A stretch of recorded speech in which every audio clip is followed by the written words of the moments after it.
Merhaba, Güvenç Sorarlı ben. İstanbul Gedik Üniversitesi Sualtı Teknolojisi Program Başkanıyım. Aynı zamanda Uygulama Araştırma Merkezi'nin de müdürlüğünü yapıyorum. Sualtı kesme elektrodu TÜBİTAK projesiydi.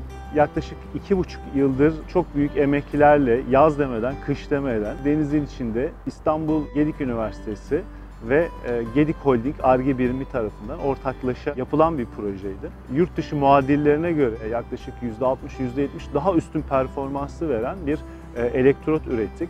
Bu elektrodun üretiminde ve testlerinde Gedik Üniversitesi Sualtı Teknolojisi'nin değerli hocaları testlerde yer aldılar. O yüzden böyle bir ürünün ülkemize, milli ekonomimize katmaktan çok büyük keyif alıyoruz açıkçası. Tabii ürünün Türkiye'de ilk üretiliyor olması ve bir Ar-Ge projesiyle üretiliyor olması çok kıymetli.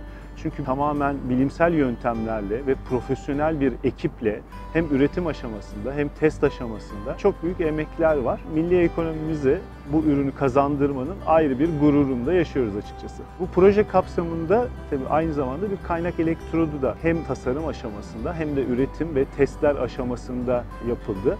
Bu çıktı milli ve yerli olması ve Türkiye'de ilk yapılan sualtı kaynak elektrodu olması bakımından çok büyük önem arz ediyor. Hem milli savunma açısından hem sanayi dalgıçlığı açısından hem de sualtı teknolojisi programında okuyan öğrenciler açısından çok kıymetli. Çünkü bunlarla yapılacak uygulamalar, pratikler ileride hem savunma sanayinde hem de ticari alanda yapılacak birçok uygulamanın temellerini oluşturuyor. Proje kapsamında üretilen hem sualtı kesme elektrotları hem de sualtı kaynak elektrotları İstanbul Gedik Üniversitesi Sualtı Teknolojisi'nde okuyan sanayi dalgıcı olacak öğrencilerimizin uygulama derslerinde de sınırsız yakabilecekleri bir elektrot olması açısından bizim için çok önemli.